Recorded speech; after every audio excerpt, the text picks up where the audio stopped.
clarity, as you previously mentioned. So the average pension for a female currently, based on information as of today, is around about £18,500 a year. Whereas the average pension for a male teacher who's actually in payment right now is around about £25,000 a year. So you can see right there that there is quite a large gap within the two different genders where the pension is being paid. And I think you kind of hit it on the head previously regarding how these pensions are worked out, because we work it out on service, how long you've been in the scheme. So if you've got any breaks in that service, it will affect how much pension you're going to get. And if you go on part-time, and I think that's another question later, I'll go into a bit more detail, that will also affect how much your pension's worth. Because the way we work out our pensions is you look at how long you've been in the scheme, you look at how much, what salary you're on. We have this 1/3 part of the triangle, it's called an accrual rate. And that's the bit that kind of throws people. It's a terminology within our pension scheme. What it is we use 1/80th of your earning, your final salary, against every single year you've been in the scheme. So for an example, if your final salary is £40,000 and you've been employed for 10 years, then we times that 40 by 10 and divide it by 80, which comes out at a pension of £5,000 a year. So that's how the final salary scheme works. So depending on how long you've been in the scheme, we'll work out what that pension is. I hope I'm making sense. If anyone's got any questions, just write it in the chat and I can try and help out. So if I'm confusing anyone, please just let me know. Pensions, as I think we pointed out previously, is it's not a very simple, not a very simple subject. But I think you did make it very clear there, Simon, because you said basically you pay in for the years that you're working, right? Yeah. That's straightforward, isn't it? So if you're not working, you're not paying in. Exactly. So if you say, for instance, you take 6 months off to look after your children, you've got a 6-month gap. If you're not paying the contributions under our legislation, we do allow that period to be pensionable, but you've got to find the contributions before you go on to, say, maternity leave to make it pensionable. If you go on unpaid leave, so you take a sabbatical, or then that is non-pensionable, and you will not have that included in your pension. Okay, so it can have quite a stark impact on outcomes, and you've already identified what that difference of nearly £7,000 there. Yeah. Between an average male and average female, the pension outcome. Okay, so I put some suggestions to you in terms of forecasts, didn't I? It was a bit cheeky. Yes. So we thought, well, let's see how these look in terms of forecasts. So let's imagine that you had a gap of £148. So over time, £148, as you rightly said, it wouldn't seem like a lot right now. But I suppose if you have somebody who's on, hypothetically, about £30,000 and somebody who's on, say, £30,000 on £150, if you get that and it's increased by 3% each year and that compounds onto it, it can, I suppose, create that gap. And that person who's on the higher rate is going to get their salary increase continuously higher over time than the person who's on the lower salary. And that gap then creates that gap in that pension. And the bigger the gap, as we'll come on to the next slide, the much larger the gap in that pension will be, because the salary is quite important. The final salary scheme can be quite, for want of a better phrase, brutal for people who take a drop in pay or have a lower rate of pay to other people who go up on a sharper incline towards the end of their career.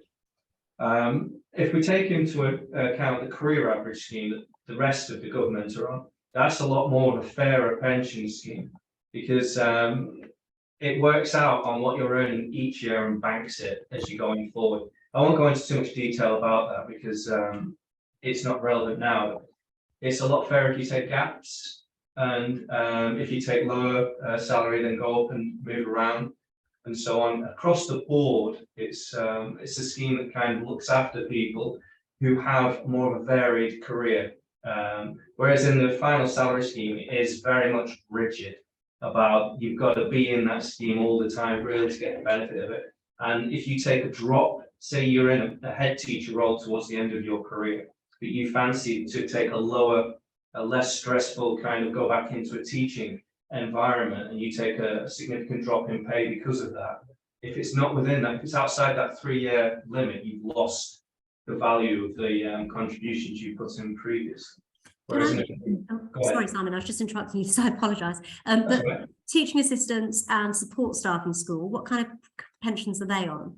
They're in the career average pension because they're non-teaching staff, so they'll be treated like a civil servant or like any other kind of non-teaching staff. So they're currently paying into what is the career average scheme, and what that does, it takes 1/66 currently of your earnings each year and makes a little pension pot. That pension pot then is increased annually by whatever the Jersey RPI is in September, which comes out on Friday, and currently speculation has it about 9%. So if you think that someone's pension is going to get increased next year by 9%, and then that then becomes their pension pot for that year, then we just keep adding 1/66 of each year onto that, and then just increasing it by the RPI, and it builds up and builds up so you can see what you're getting in cash terms. And if you decided to take a lower graded job at some point in the future, what you've earned stays at that rate and it's permanently there. You just start building up in the future at a lower rate of pay. So it helps. And then if you want to take it back up, you just keep going up and down as much as you want, and everything you want is banked. Okay. So, and that's how it works for non-teaching staff. Okay, but teachers are still in the final salary, so yeah, it's slightly more difficult. Okay, we will come on to questions. I can see there were a few questions from our audience in a moment, but I've got one last question, which is about that gap. So this is a slightly bigger gap. Yes. Again, what difference would this make? This will make quite a significant difference on someone's pay, because over time that gap will grow and grow and grow. So if you think over maybe a 10 or 15 year period, you could consider that gap to be a lot larger. Excuse me. And effectively, anybody who's on a higher rate of pay is always going to get a higher rate of pension. And that's because, again, just the way that the final salary scheme works. And it's just, if you're adding pay awards to that, in line, or for example, with RPI increases, you're going to see that that's going to compound over time. Okay. Excellent. So there's a few messages there in terms of that gender pay gap. You know, we need to take action on it. We need to take some responsibility for that. And I think negotiating is really important, isn't it? Because very often that gap in pensions, gap in salary is largely a result of women being reluctant to negotiate compared to men. And I think that is really key. But we'll come to that later. Okay, let's go to our audience and let's see. I think we've got a couple of questions in the chat. Oh, I think my chat is disabled. So, okay, I've got a few people putting comments, but no questions. So if anyone wants to raise their hand, let's have a look, see if we've got any questions that people might want to say, or is everyone really shy? Okay, we've got Hannah. Right, Hannah, I think you can talk now. Hiya. I wanted to ask, I've got on my pension statement that I've got some of my contributions are on the 1/80th, and then some of them are a final salary. Yes. So it's like a mixed bag pension. And I wondered, so I've taken time off to have 2 children. And I was on maternity leave with both of them, and pension contributions happened for some of that, and obviously not for some of it when I went on StatMat. Is there any flexibility in my pension? Like, can you change from the mixed bag? And is there a benefit to making a change? And how have I been affected by my mat leave? And is there anything I can do about it? Right. Good question about the change. There isn't anything you can do about the pension scheme you're on. Once you're in the JTSF, and the JTSF is quite strict. If you're a full-time teacher, it's a permanent, you're in the scheme. Once you're in the scheme, there is no ability to opt out or change any type of contributions you can pay. So it's very strict in that respect. With the maternity leave, the period which was non-pensionable will just affect how much service you've been in the scheme. So say you've done 10 years worth of, you've been in the scheme 10 years, but you took 6 months out, we'll only use 9.5 years of your service to calculate your pension. So that 6 months will just be a small hole within the period of time you've been in the pension scheme. Does that help? Yeah, that makes it clear. But it doesn't really, I don't really know what to do to kind of redress that balance then. There is, I mean, the pension scheme does have the facility to pay additional contributions into it to add extra pension if you want to. It's all, we have a web page on the government website. It's just gov.je/yourpension, and there's a whole area on ADCs. And in there, you'll get a little table, and it shows you how much 1% of pension buys over a year based on your age. And you can see if you want to kind of make up any time that you may have missed, it could be worth having a look at that to see if it's worth paying any extra pension into the fund in order to just cover any periods of non-payment that may have occurred. Okay, thanks. I can share that site at the end when I send out the recording as well. Thank you. Okay. Next question, Sarah. Hold on, just allow you to talk. Hopefully you should be able to unmute yourself. Hi, can you hear me there, Pam? Yeah, very clearly. Hi, Sarah. Hi, Simon. Hi, everybody. Two sort of questions really. One is going back to the slide that Maggie just put up, which was about the gender pay gap. And obviously that then manifests itself in a pension gap. Is there a general acceptance that that is the case? And if so, what is government doing to address that balance? Because I sort of hear what you're saying, Simon, is yeah, that's quite true. This is the issue. Mm-hmm. That this is what the gap will be, but that's not acceptable. So what is government doing to address that balance in 2022? I'll pass that over to one of my colleagues who's got more of a HR background in this area than I have. Thank you for that, Simon. So what we are doing at the moment is we are doing the pay gap agenda for 2022. I will actually raise this directly with the State's Employment Board because until today, I didn't realise it was such an issue in terms of the 18.5k compared to the 25k, Sarah, if I'm being absolutely honest. I haven't been involved in this before, but I will definitely be raising this with the State's Employment Board because it isn't fair. Yeah, that's good, because I think that's very reassuring, because I think it's one thing for us to sit today and hear in black and white that actually, yeah, there is a recognised gender pay gap, but it's reassuring to hear that you're going to raise it with the SEB, Leslie. Great, thank you. Maggie, do you want to come in there? Because obviously we've been working with Keith on this, Keith Posner. Yeah, can you hear me? Yep. I was only going to say it's okay saying that we've got these gaps, but it's good to know what we can do to find ways to stop those gaps. I've had 3 babies, and obviously I've been penalised for having each of those children, and I am getting near pension age, and it's good to know that you can buy back. But I do mentor some young ladies, one who's currently on maternity leave, and I told her about this. I said, Lena, you've got to be aware of the opportunity, but this is not spelt out even today, even this year. So you find out such meetings with this. I don't know how many are coming online at Palm tonight, but why isn't this publicized? Why don't people know about this? And I think that there's some more stats, isn't there, about women negotiating their pay.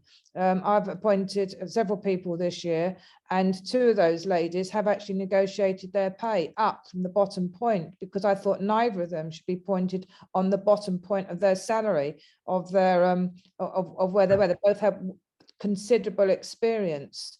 And there's research that said that men will negotiate that, isn't there? Then and women won't. I think it's like 7% of women, isn't it? I've read something, and 90% of men will negotiate. So why aren't we doing more to be proactive about supporting women who are paid less in the profession, get less opportunities, and then penalised? I mean, I read something recently that the gender pay gap for education for women is something like 29%. So I earn more now than less than my colleagues. And when I retire, my husband will always, not in teaching, he gets a good pension, but he'll always be getting more than me.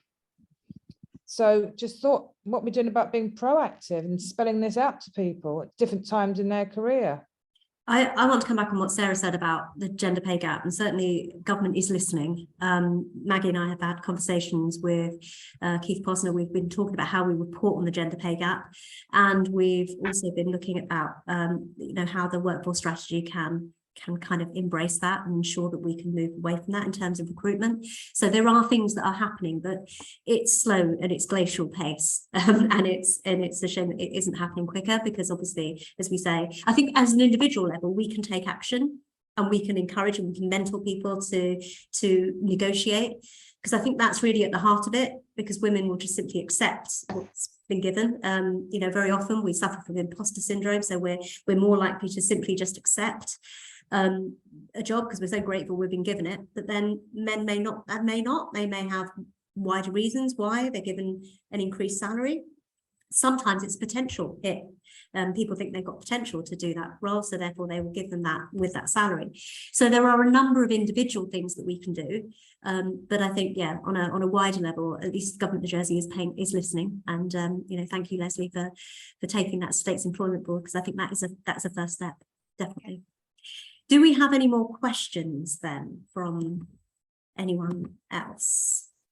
People very shyly. Well, my question, I don't know if you can still hear me. My question is, what are you going to do to raise the profile that these penalties happen? And when are you going to make it clear to women that A, they can negotiate their pay, and B, if you go on maternity leave, you're going to be penalised, and there's options?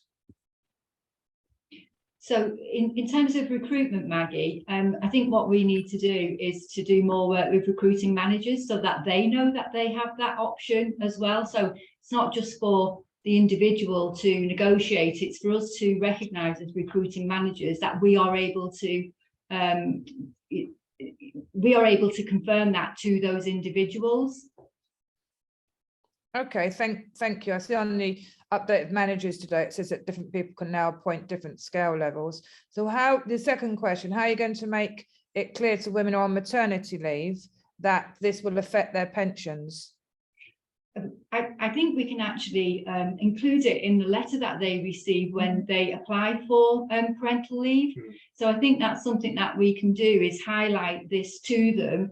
And also potentially what the impact may be to them moving forward, because I absolutely agree. I don't think most females would recognise that it's going to have such an impact. Yeah, I think that would be definitely a step in the right direction if you could do that, because it's the actual finance and the difference. But of course, it's not just women, because we know women heads like he for shits for men and for women, because of the parental leave now. Need to put it on the male jobs, but parental implications as well. I mean, I think something as simple as that, just putting it on the letter, could have a profound difference for people, because I'm pretty sure that most people don't know that. You've got to make it clear, I think, the amount of difference it will make, because people think, oh no, it's not going to make any difference, but it's a significant amount, isn't it, when you take your pension? We could actually provide some examples in the letter, so it may not be to that one individual, but we can actually provide some examples of what it may look like in that letter, and give them the opportunity to contact pension team to have that discussion. And signposts from the policy, so as much kind of reference to it where we possibly can, so that they know where to go. Yeah, that would be really excellent, because if we can take some tangible changes away, that would be amazing. Just out of interest, how many people do get in touch before maternity parental leave? Most of them will go through payroll, our payroll team, because it's all about the deduction of contributions over the payroll over the maternity period. And so they'll inquire with the payroll team as to what the level of contributions they would have to pay if they wanted to be made pensionable. And what will happen is sometimes they will contact us and just to have a bit more in-depth information about pensions and how maternity leave affects the pensions, what the gap would be if it was to be non-pensionable. But most of the conversations, it's all about what they have to pay, when they can pay it, and so on, just to make sure if they want to kind of cover on the unpaid period. And it's those conversations they will have with the payroll team, and then they'll come to us with further information and guidance if required.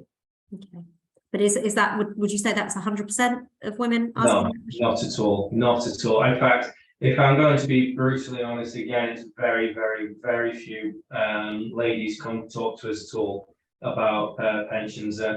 I've been managing the team a long time, and I've talked to the team a lot about different things. I think we've had maybe, I've come across 1 or 2 over the period who've really kind of been concerned about it. I think people, I think some ladies tend to just not realise about it and just kind of accept the fact that this time's going to be taken off, they're not going to get paid, they're not going to have contributions deducted, and don't realise the effect that's going to have. And it's because sometimes as well, looking after children is quite early in their career. And so you've got 30 years, 30, 40 years sometimes until you retire. And so it never kind of clicks that this may have that long-term effect on the value of your pension. Absolutely. So sometimes the education piece that might need to be had at an earlier period within to kind of educate people, not so much even on the effects of maternity leave, but on pensions as a whole at the start of your career and what it means going forward, the value of a pension, paying it early and having that going forward is very important as well. Brilliant. Maybe you could do a talk to ECTs. That would be early career teachers. That would be a brilliant, you know, as they start their careers, that could be a way forward.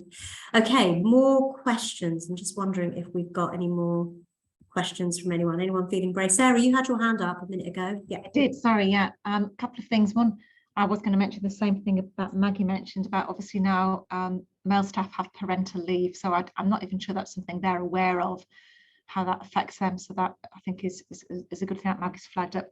The other point was some staff who've moved over from the UK or perhaps moved over from the UK several years ago, how easy is it for them to transfer their pension contributions over to Jersey? It's remarkably easy, but I would add a step of caution in that, because when they're transferring from a UK public sector scheme to our scheme, we have what's called the Public Sector Transfer Club, and it's a UK initiative which they set up a very, very long time ago, which allows you to transfer between all the different UK's public sector schemes without losing too much of the value of your pension. Now, you've got 1 year in order to do that from starting, from joining or rejoining the scheme that you've moved to. Outside that year, we can only transfer in what's called a cash equivalent transfer value. So they look at what your pension's worth in cash terms as a lump sum. We look at what that lump sum will buy you in years here, and the majority of the time it will be less than what you've got in the UK. Now, what you've also got to consider when you're looking at transferring your pension is when you can get it. If you transfer it over to us, you've got potentially different pension ages. You may have different accrual rates. We'll try and work out the value of the pension. If it's within the club, you're not going to lose too much of the value, but it's that retirement age which we kind of ensure that people are looking at. Because if you transfer it into the what's called the new members orders, so anyone who became a teacher after the 1st of April 2007, then your retirement age is 65. If you had a retirement age in the UK of 60, as soon as you move it over, you're going to lose that retirement age. So you might not be able to get that pension for another 5 years. Whereas if you had it, if it stayed in the UK, you could take that pension at 60 whilst you're still in employment in Jersey. So there's loads of different things to look at. So we always advise, look at the scheme rules of the scheme you were in, talk to the pension teams if you can in the UK and just see what they think. And we always say get financial advice. I'm not entirely sure if the financial advice on Simon could actually give you advice about transferring from a club scheme in the UK, like the teacher pension scheme in the UK, to our scheme in Jersey, but there's no harm in trying. Okay, and just a follow-up question to that, Simon, is how straightforward is it to buy extra pensionable years to top up your pension? It's remarkably straightforward. What you have to consider is look at what's on the tables, because it will show you how much 1% is. And we have an online form, so you just fill in that form, it goes straight to payroll, and they deduct it from the next month, depending on how much percentage you want to pay. And then it comes through to us on a monthly basis, and we then start adding those additional days, because what you'll do is 1% may buy you 17 extra days a year. So if you're going to take, say, 5% in, you're going to get an extra, where my terrible maths comes into it, an extra 85 days a year. So then that builds up over time, and then it all depends on how much you want to pay in. Can I ask a question? Yes. Sorry to interrupt. Does the employer match that contribution? No, it's purely the ABC paid by the member only. That's a very good question, by the way. No, it's purely just additional voluntary contributions paid by the employee. And my final question at this point, sorry, Simon. That's all right. When you go onto your pension portal, it's obviously all online now. But there are some staff, and I probably myself included, who you do sometimes want to have a one-to-one conversation with somebody rather than actually just doing everything online. Is there a service within government where you can actually phone somebody up and have a conversation about your own pension? Yes, there is. Yes, there is. We have a team who are always answering phones. You can talk to them at any time between 8:30 in the morning to 5 o'clock at night. And what probably isn't much use to you as all teachers is we have face-to-face meetings on a Tuesday, but it's I think it's 8:30 or 9 o'clock in the morning till 2 o'clock in the afternoon, which I've said it, but you're all teaching, so it's not really going to be much use to you. But yes, you can call us, and we'll talk to you about your pension benefits. And what's the number that we call, Simon, please? It's 440227. So, Leslie, is there something that we can feed back to SIPES, that there should be some facility that teachers shouldn't be disadvantaged from having a face-to-face meeting because of their working hours? Is there some facility where we could either have a drop-in session where from 4 to 5 one day? Sorry? Be good to have some flexible approach to that, isn't it? We're going to encourage flexible working, and we have some different sessions. Yeah. The other question that I was thinking about is part-time work versus flexible work. Obviously, if you're working flexible and have compressed hours, you still got the same hours, so the same payment and the same contract. But if people are going part-time, is that made clear to them, the effects on their pensions and how much they can pay in if they're part-time to make it up to like a full-time salary? Is that option there? Because a lot of women, and obviously some men as well, do have that, because we don't have any statistics on flexible working in CIPES, but we do know that some people are working part-time because flexible working currently is not collected, I understand. I think the next slide is actually on the impact of going part-time on pension. Yeah. So I'll just jump straight into it, to be fair. Now, the effect on part-time is that, say you're going 50% of your hours, so because teachers work 25 hours over 25 hours contracts, I know you work a lot more, but if you went to half-time, which was 12 and a half, and you worked over, say, like a 10-year period, you'd only get 5 years worth of service. Now, what we do is we uprate the salary to full-time equivalent when we're working out pensions. So it would be as if we kind of decrease the period of time to which you work to match the part-time hours. And so that's how part-time affects a pension. Now, you can, again, pay. I don't think you'll be able to try and pay to match the, say if you're working half-time, to pay additional pension in to make it up to full-time. I don't think would be possible because there are limits on the volume of pension contributions that you can pay into a scheme. Because you can only pay in out of your salary, and you've got to pay in only as much as you earn in that given month. We do have some people paying 85% of their salary in ABCs into a pension, but they must be in a situation where they have other income which allows them to survive. So that will buy them a lot of service. Whether it will buy double their service is something I'm not entirely sure. Also, the ABCs, when you look at the table, is age related, so they start varying over the older you or closer you get towards your retirement age. And the reason for this is it's a pension, and I'll throw in the term actuarial. We have these people called actuaries who look after our pension fund, and they do a lot of the calculations for us behind the scenes. And what they say is, because the pension contributions haven't been in the scheme for us, if you start paying ADCs at the age of 55 and you're retiring at 60, you're not going to get as much as if you start paying ADCs at the age of 20, because those contributions haven't been in the fund as long and haven't gained as much investment return. Because both of the JTSF is a funded pension scheme. Currently, I think it's the last count, it was about £760 million in the actual fund, somewhere around there.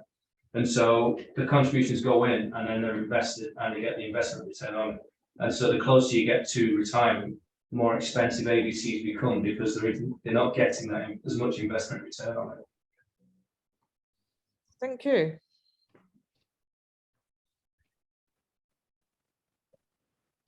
There's also, just to add on to the back of part-time, is supply service.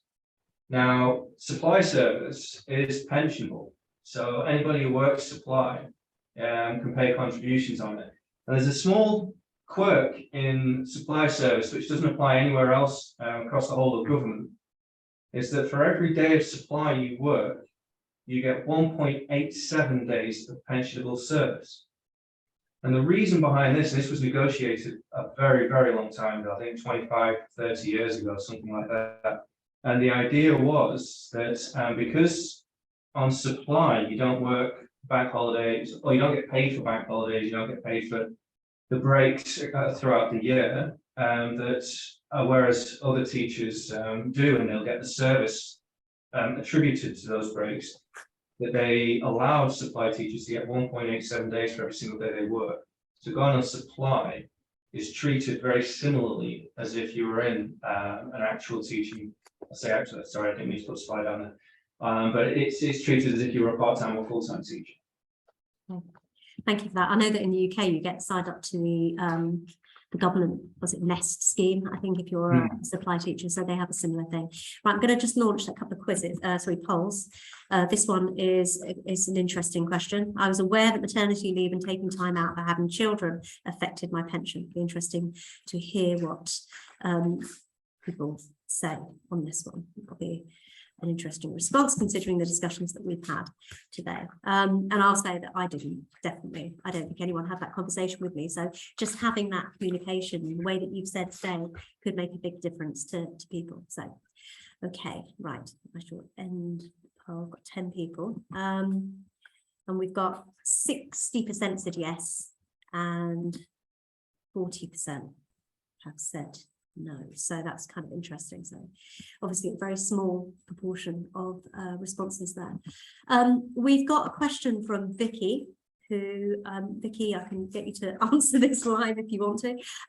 She's asking, how do teachers get answers when they have a pension from working in the UK as well as years served in the government of Jersey? Tricky question. How do they get answers, did you say? I guess it's juggling the two pensions. Yeah, I think the difficulty is they'd have to contact the two different schemes individually, because as much as we're two teachers' pension schemes, the UK one and us, we're totally independent. So we don't talk to each other, and we don't have any kind of interconnecting systems or anything like that. And so with the two pension schemes, you would have to go to each provider individually. You'd have to go to the teacher pension scheme in the UK, contact them and find out what you've got with them. And then to find out what you'd have to come to us separately, and then contact us and ask us what your pension's worth. with us or find out what you want to do with your benefits.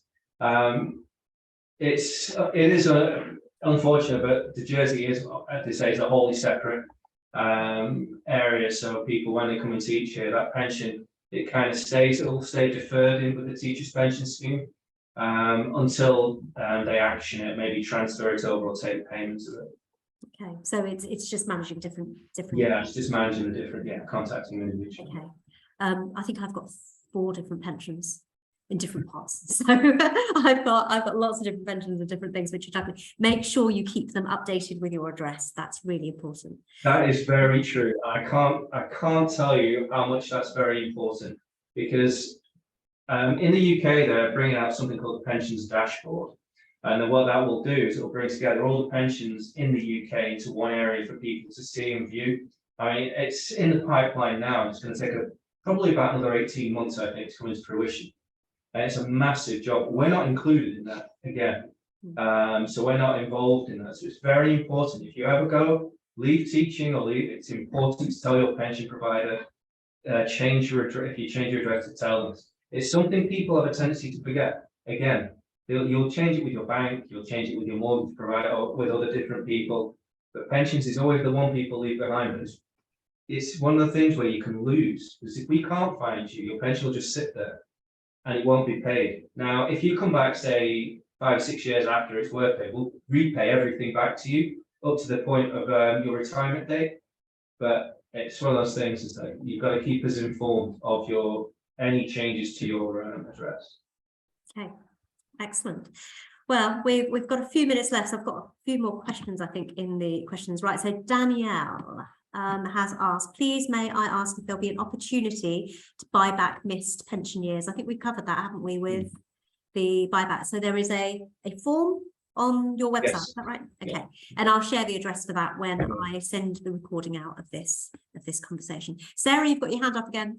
I have, sorry. I'm just thinking more and more about retirement as we're having this conversation. So I'm 51, Simon, and I'm not sure how much longer I can keep doing this job. So I just want to know, what's the sort of situation in regards to my pension if I was to take early retirement? Good question. It would depend on when you first started teaching. Did you first start getting into teaching in Jersey before April 2007? Yes, I did. That's great, and you'll be in the existing members section of the JTSF. Now, you can't take that pension until you're 60. Yeah. But that pension, that's what is there isn't an actual, what we call a normal retiring age in the existing members. It just allows pension to be paid in full from age 60. So once you hit that age, that's it, you can go. And you can take your full pension, you'll get your 3 times pension lump sum, which again is unique to the existing members teachers. And you can buy yourself a boat and go off and sailing. But I wouldn't have anything until I'm 60. You won't be able to touch it until you're 60. Yeah. So even if you deferred and left teaching now, that pension still wouldn't be payable until 60. Yeah. Now, if you're in the other element of the JTSF called the new members scheme, that's got a normal retiring age of 65. Now, you can again leave at 60, but it comes with a reduction of 2.4% for each year you retire early. So if you retire from 60, it'll be reduced by 12%. So that's something to always take into consideration. The other thing about the new members too, it doesn't have the automatic lump sum. Yeah. So if you were going to consider taking a lump sum, you'd have to take a chunk of your pension and convert it into a lump sum. Yeah, that's very useful. Thank you. Hopefully we won't lose you, Sarah, not that quickly. Thank you. Susan, I think you're going to be asked, oh, so she put her hand up and then she put it down again. Does that mean Susan, you don't want to ask a question? No? Okay. Oh, right. Okay. I think we are at the end of our session. It's 5 o'clock. So really grateful for your time. Sorry, Simon. Yeah, can I just have one thing before we go? And it's about something my boss has actually told me just to drop in here a bit kind of selfishly. We have what's called the management board, and they're the governing body of our pension scheme. Currently, there are going to be there's 2 vacancies that we know on this management board, and we're going to be starting to advertise it, and they run the JTSF. historically, this management board has been made up of men. And we are looking for a bit more diversity on the management board.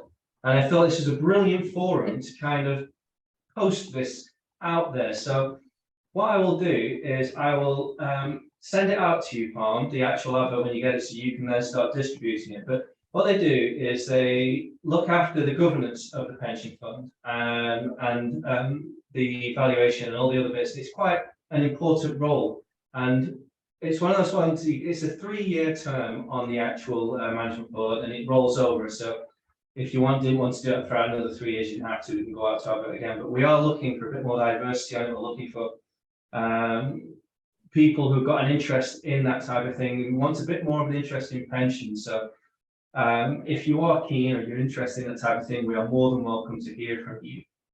Once we get the adverts up and going, I'll get it out there so you can see it, and we'll try and we'll see what we get. Excellent. Thank you very much. And thanks for that. Hopefully somebody in our audience will take you up on that. It'd be great to see a bit more diversity there. Thank you very much to everyone who's attended this afternoon. Oh, go on. I'm sorry, I was just going to say, I noticed, I just thought, it's not a question, I just thought I'd say it while I've got a captive audience. I noticed that on the information that was sent out recently about pensions, that there's a little box at the bottom which says you've got to say who your beneficiary would be. And if you don't name them, they aren't necessarily going to get it.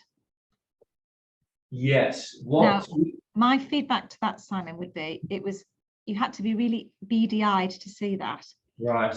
And when I put that out to staff, about 90% of them had not noticed that. Okay.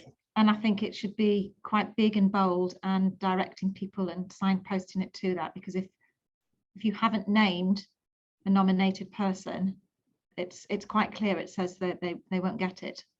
Yeah. What would happen if no one was named? It would go into the member's estate on death. Yeah. So that is a very good point. We spent a bit of time on that, but we weren't perfect on it, I have to admit, and we could have been better. I think we rushed that piece of communication a bit too much. It should have took a bit more time and care. So what we'll do is we're intending to drip feed more information about pensions, and I think what we're going to do is send some information out about that position on the management board. So what we might do is just create a bit of a newsletter and add that in to make it a bit more clearer. Yeah, so I just think for anybody listening tonight, we need to make sure that box has been filled in. Definitely, 100%. It's a lot easier for us. I mean, it's never a fun thing to have to deal with. It's one of those things where we don't really like telling people that they have to do this, but it's very, very important that you tell us of any potential beneficiaries you have, because if the worst does happen, it just makes things move easier and smoother. That's all. Yeah. Brilliant. Thank you, Sarah. Very pertinent question there. Right, so I've got a final poll for you before we finish to see if this webinar has helped you understand your pensions better. So it'll be interesting to see your thoughts on that one. And see if that's helped in any way at all. A few more minutes. Okay, I think we've only got 10 people watching, so no, there's a few more. Thank you again to Simon, to Dee, and we didn't hear from you, Dee. You're very quiet there. I'm not very quiet. Okay, and Leslie, thank you. And I think there's some real kind of key takeaways. Sorry, I'm just going to share that response with you as well, so you can see the feedback that you've had from your help. So thank you for that. There's negotiate your salary. I think that's really important. We need to share this news about the 1-year transfer, because I think that's really important. It's certainly something I didn't know when I came to the island. Making sure that we get ECTs and get them involved in their pensions right from the very start, so that people know, and also sharing that, communicating that information about maternity leave, so that everybody is clear and informed, so they can make informed choices. Thank you again to our guests. Really grateful to have you with us today. It's been absolutely brilliant. And thank you to everyone who has been watching. Again, thank you for your time. Just to mention our next event, which is on the 16th of November at Victoria College. We've got a library, and we've got a question and answer session with the Minister for Education. So we've got Deputy Inna Gardner with us, who is going to be talking about her leadership journey, and also kind of answering your questions about education as it currently is. I hope you can join us on that. I'll put the details out to that in when I send out the advert for the post on the management board and the website details as well. Thank you very much, everyone. Could you. I Thank say- you. Bye-bye. Sorry, Sarah's got one more thing. sorry, before you all go, this has been really helpful. And I sort of think I knew a little bit about pensions, but actually it's been really helpful. Is there capacity within the team to do something for individual schools? Yeah, I don't see why not. Pension education for me is quite important, and I think this kind of shows that people like or are very interested and need to know stuff about pensions. So I have no issue with going to individual schools at all and giving a small talk and a Q&A to the teachers about pensions and find out what they want to know and so on. So I think that would be really, really useful. So would we as heads just contact you individually, Simon? Yeah, I think that'd be great. Yeah, And are you just s.stammers@gov.je? Yes, Simon, s.stammers@gov.je. Lovely. Thanks very much. And thank you Okay. all. Thank you. You'll be inundated with requests now. Thank you so much, everyone. And Thank you. Thank you. Bye. thank Bye-bye. Thank you. Thank you, Phil. Thank Bye-bye. you. Bye. Bye. Bye.